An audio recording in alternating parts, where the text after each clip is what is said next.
and the chairperson for the Public Works Committee meeting. Welcome to this Public Works Committee meeting. Let's do a quick roll call around the room, starting with Joe. Joe Eichstead, City Engineer. Cody Knutson, Public Works Supervisor. Sherry Evanson, District 6. Dennis Pollock, Ward 6. All right, we will call this meeting to order at 5:01 p.m. Item 2 is review the Engineering and Street Department Monthly Activity Report. Cody, do you want to kick us off? Thank you. For the month of December, I'll start off with garbage and recycling. As you can see, garbage is at 406.91 ton, which is right in line with where we were in last year at this time. Recycling 92.16 ton is again right in line where we were last year in the month of December. A couple of highlights: we continued to plug away at the Lions Park flood levee project along 2nd Ave. In the month of December, we installed 300 feet of metal railing, and that project is continuing to tick along. We'll continue it in the spring. A couple of things we'll touch base and complete for the spring will be asphalt trail tie-in along the river wall, north and south. Finish, rake, and seed the earth, berm, and other disturbed areas. Asphalt the trail tie-in at Woodbine and 2nd Ave. And install an asphalt patch between the wall and the back of curb. Our other construction projects are kind of sitting in limbo right now just due to the weather. So we'll be picking up on them obviously in the spring. Some of the highlights for the month of December. Early in the month of December, had a little bit of a warm spell, so we were able to get the street sweepers back out, pick up the leaves and some more seal coating chips that were loose on top from this year's chip sealing operation. We also busted stumps at the city west side compost site to prepare for the grinder to come in. Patch city streets with cold patch, had some various catch basin repairs. We took a week or two to go through the building and the yard at the city garage and organize it, get things more in order for the winter and have some more room for various things that we'll have coming in throughout the year. Riverbank, bike trail, and dead ends, tree and brush trimming has been completed. We were able to jump on that before we got too much snow, and we're able to get that cut off pretty low to the ground, so I think we'll be in good shape along those areas. We checked the sand barrels throughout the city and filled the ones as needed. We were also able to get some of our new employees to get in some of our snow plowing removal equipment and get them out in the streets and go through some training with them. That went very well. Very proud of them guys. Plowed multiple snow events through the month of December. We were very busy, and we were dealt with many different changing weather conditions throughout them snow events. Again, very proud of the guys for being able to overcome many different weather conditions throughout that. We removed the snow in the downtown area and also various schools and churches throughout the area, east and west side, and cleaned up them areas. I think they're looking pretty well. Wing back snow from blowing snow over Christmas weekend. We had a pretty busy Christmas weekend with the wind event that came through the area. So we had winged back a lot of the snowbanks and took care of a lot of the drifting we had throughout the city. And we also loaded out the snow from the parking lots throughout the city as well. Sign shop. We continued to plug away at the pedestrian crossing on Baker Street. We have the poles up now, and I believe the signs will be also getting put on those poles within the next few days. The Christmas tree light inspection was done for the light poles in the downtown area. Some were not working. We were able to get on them and fix them. Moving on to the shop, routine service work for fleet trucks, annual vehicle inspections. We continue to service police and fire's fleet and pulled damaged motor grader, sent the head away. We had a snow plowing piece of equipment go down on us on our last major snowstorm. So we are in the process of getting some things rebuilt so we can get that grader back out in the field. Also, repaired broken steel from multiple snow events on our snow plows. Again, want to say very proud of the mechanics for the quick turnaround time. When we do have equipment broke down, it seems that they get it back out there and back running very quickly. So with that, that is all I got. Thank you. Thanks, Cody. Any questions for Cody on the street? Go ahead, Dennis. Thank you, Mr. Chair. Just one question. On that Baker Street crossing, you did say all the parts are in, and you anticipate everything possibly going to be done within a week or so, or? Yeah, so late last week, we received the poles and the signs. I believe they were back ordered quite a while, so we were able to get on them. We do have the poles up right now, and we started to put together the crossing sign portion of it back at the garage. So I anticipate it being able to be hung up there within the next few days. Okay, thank you. Thank you. Anything else for Cody? All right, Joel, you want to take care of the engineering? Thank you. For the engineering department for the month of December, just kind of walking through the report here. Permits on the year, 319 permits. I think we may have set a record this year with a number of permits taken in through the engineering department and permitted. Degradation fees are identified there. For the stop sign and yield sign requests in the Saratoga, Prospect Street area, we're still actively getting data count information at those intersections. We've got a couple left to collect yet, but once we get that data collected, we'll put our information together and include it in a future monthly report. For our reconstruction projects in 2023, we're nearing the completion of those designs, and we should have them at the 98-99% complete level by the end of January, with all the permits applied for and also submitted to utility companies for their review and consideration with any infrastructure that they might have associated with those projects. In addition, with the stormwater utility audit and update, that's still ongoing, but it should be wrapping up here in the next 2 to 3 weeks. Touching on the 1 Mile Creek project, we've finally made contact with the DNR on the dam permitting on December 14th, so that's a milestone.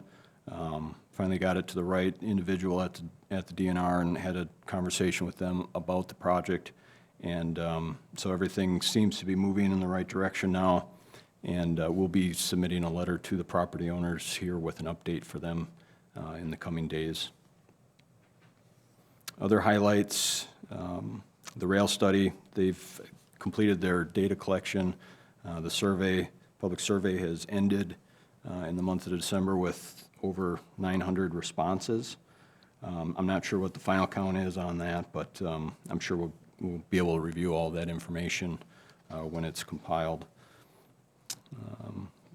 The West Jackson Street project, the streetlights have arrived and work will be started on tomorrow, Friday, January 6th. It's expected to take 3 to 4 working days to get that infrastructure installed and operational.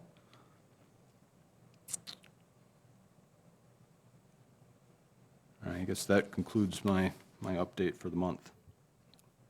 Thanks, Joe. Any questions for Joe in engineering? Okay, then we'll move on to item 3, review and consider setting new degradation fee rates for the 2023 calendar year. Joe? So for the degradation fees, the schedules, well, the degradation fee in general, I guess, just for background, for the committee and anybody listening, the fee that's collected with any impacts to the road surface is meant to it's meant to recoup the cost for the city's ongoing maintenance of that impact to the street. And so we have fees set in the ordinance for asphalt pavement, concrete pavement, concrete sidewalk, and curb and gutter. So when a contractor comes in and impacts, or even another utility company comes in and impacts the roadway, excavates through the pavement, through that infrastructure that was invested in by the city taxpayers, when they take out their permit application, we charge a degradation fee based upon how much infrastructure they dig through, I guess. So in 2021, that was the first year that we set rates for the degradation fee. Those are listed in the table, as well as the fees from 2022. Those are the current fees that we're operating under. We're recommending new fees for 2023. I can run through those quick. For asphalt pavement, $12.88 per square foot. Concrete pavement, $21.69 per square foot. For concrete sidewalk, $6.05 per square foot. And for curb and gutter, $24.54 per lineal foot. Those prices were derived based upon actual costs from 2022 rates that we had from our contractors. And we'd recommend that those be the proposed degradation fees for 2023. Thanks, Joe. Any questions for Joe? I have one. Just kind of pointing out the obvious here on the concrete sidewalk. It doesn't look like the price changed at all. Is there any explanation to that? So for the concrete sidewalk, it's an average of the, I believe it's an average of the bid pricing from both SD Ellenbecker and Joslin Concrete. And for Joslin, I know we had them for the last 2 years. And I don't recall if we had SD Ellenbecker for the last 2 years for our concrete contract, but I could review those, but it is an average of the two unit prices from both of those contracts. Yeah, I just figured to see raises in every concrete category just because of all the batch plants are going to be raising their concrete Oh, yeah. prices next year, sir. Yeah, Or this year, I should say. I would suspect we'll see the larger increase when we look at them next year. Makes sense. Anyone else?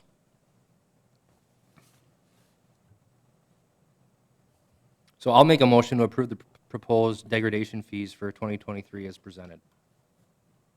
A second. All right, we have a motion and a second. Is there any other discussion? Hearing none, we'll go to vote. All in favor, respond with aye. Aye. Aye. Ayes have it. Moving on to item 4, review and consider proposals for the Grand Avenue Bridge Rehabilitation Report. Joe? So we solicited proposals from 6 consultants.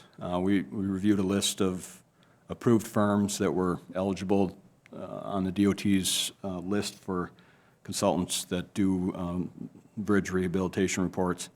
And the 6 of them that we sent them to were firms that that were either in the state of Wisconsin or firms that we've had some correspondence with in, say, the last 10 or 15 years. Many of the firms that we had contacted ended up deferring. They declined to submit a proposal for the bridge rehab report. Apparently with the bridge program, if a consultant works on the bridge rehab report, they can also work on the bridge design improvements, if there are any that come out of that report. So a lot of them, for whatever reason, said, we'll pass on the rehab report. If there's a design that comes out of it, they'd be interested in pursuing that as an option. So we did receive one proposal back from Jewell and Associates yesterday, or January 3rd, and that was in the amount of $14,000. We anticipated the cost to be between 15 and 20. So based on that, we would recommend awarding the bridge rehab report to Jewel and Associates. Thank you, Joe. Any questions?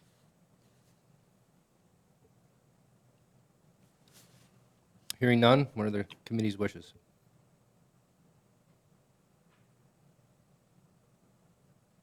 Joe, that doesn't mean that Jewel has the project, it's just the report, correct? Just the report, yep. Thank you.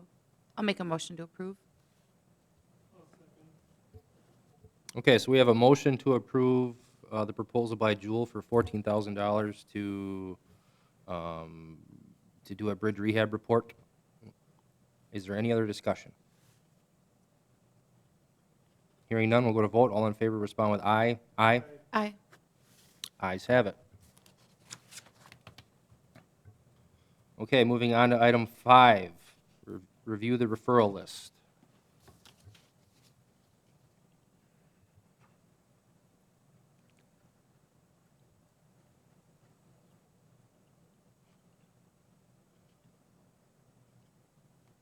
So I think item 10 we can X out, right?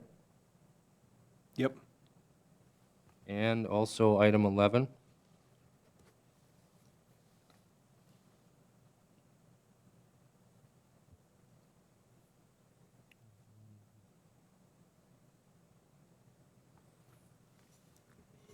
Item 15 also.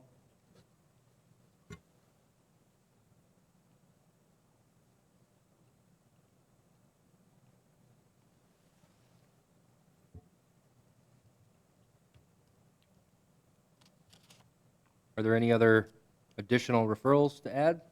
I think 16 we could take off. Is that the fees that we just approved? Oh, yeah, yes.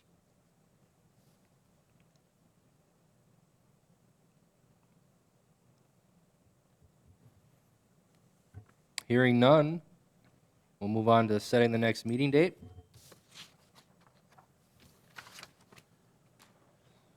That'd be February 9th. February 9th, council chambers available at 5? Yep. I will not be here. I'll be in Arizona. I fly out on the 8th, but I may be able to Zoom. I'm not sure what my setup is going to be yet. What about pushing to the following week? Would that be, I'm gone until the 19th, okay? and then I know it's council. I mean, if we could push it up to the 6th, 7th, otherwise, I can try to Zoom in. Is there any availability in council chambers, Joe, for the 6th, 7th, or 8th? So there's Planning Commission on the 6th, from 4 to 5:30. Finance and Property on the 7th, from 4 to 6, or however long it takes, I guess. And then Court on the 8th.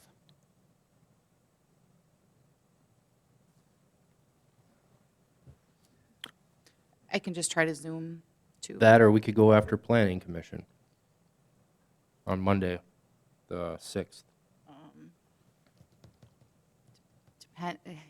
It's up to you guys, depending. I know sometimes they run over, so, I mean, I know it's late Yep. then, but I mean, if, I know I'll be here. right. Yeah. We could, I probably maybe will too, so we could shoot for that. Are you good with that, Dennis? What date are we going with here? So we're looking at the 6th, which would be after the Planning Commission meeting, from 4:30. I think they have it booked, what, 4 to? 4 to 5:30, although I could check with them and see if they a anticipate it late actually agenda. being a long meeting, or otherwise we could, if not, we can schedule it at 5. Okay. So Monday, the 6th, and we'll go for 5:30, and if we can bump it up to 5, we will. We'd, Works. yeah, okay. All right, yep. Okay, That works. excellent. Thank you. Sorry. And item 7, adjournment. Do I have a motion? I'll make a motion to adjourn. And I'll second. All in favor? Aye. All right, meeting is adjourned, 5:21. Have a great evening, everyone.